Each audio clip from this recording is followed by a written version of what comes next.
திருமயம் அருகே நைனாப்பட்டியில் பட்டப்பகலில் வீட்டில் தனியாக இருந்த இளம்பெண்ணை தாக்கி கட்டி போட்டு 34 சவரன் தங்க நகை திருட்டு. காயமடைந்த பெண் திருமயம் அரசு மருத்துவமனையில் சிகிச்சைக்காக அனுமதி. புதுக்கோட்டை மாவட்டம் திருமயம் அருகே உள்ள நைனாப்பட்டி கிராமத்தை சேர்ந்த இளம்பெண் ராதா. இவர் மாமனார் மாமியாருடன் நைனாப்பட்டியில் உள்ள வீட்டில் வசித்து வருகிறார். இவருடைய கணவர் சுப்பிரமணியன் மற்றும் மாமனார் கூலி வேலை பார்த்து வரும் நிலையில் வேலைக்காக சென்று விட்டனர். அவரது மாமியார் மாரிக்கண்ணு பொருட்கள் வாங்க வெளியே சென்று விட்டார். இந்நிலையில் வீட்டில் ராதா மட்டும் தனியாக இருந்துள்ளார். வீட்டின் வெளிப்பக்க கதவை பூட்டிவிட்டு உள்ளே குளிக்க அப்போது வீட்டின் கதவை உடைத்து உள்ளே புகுந்த முகமூடி அணிந்த மர்ம நபர்கள் 2 பேர் பெண்களைப் போல் சேலையை சுற்றி கொண்டு குளியலறை கதவின் அருகே நின்று கொண்டிருந்தனர். ராதா குளித்துவிட்டு கதவை திறந்தவுடன் அவரது தலையில் உருட்டுக்கட்டையால் தாக்கிவிட்டு ராதாவை தாக்கி நாற்காலியில் கை கால்களை கட்டி போட்டு கழுத்தில் அணிந்திருந்த தாலி செயின் 4 பவுன் மற்றும் பீரோவில் இருந்த 30 பவுன் என 34 பவுன் தங்க நகைகளை திருடி சென்று விட்டனர். இந்நிலையில் வெளியில் பொருட்கள் வாங்க சென்று வீடு திரும்பிய மாமியார் மாரிக்கண்ணு மருமகள் நாற்காலியில் கை கால்கள் கட்டப்பட்டு கிடந்ததை பார்த்து அதிர்ச்சி அடைந்தார்.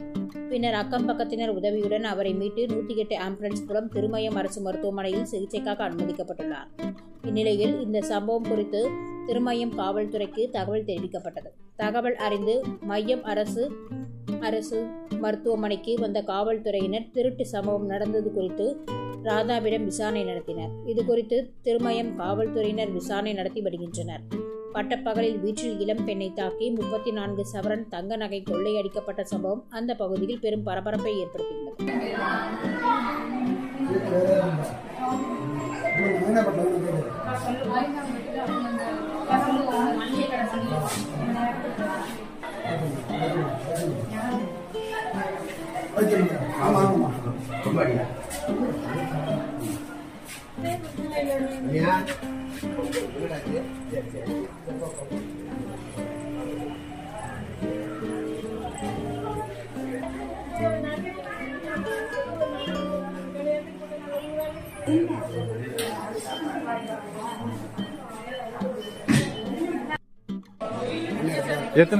எத்தனை பவுன் மொத்தம் 30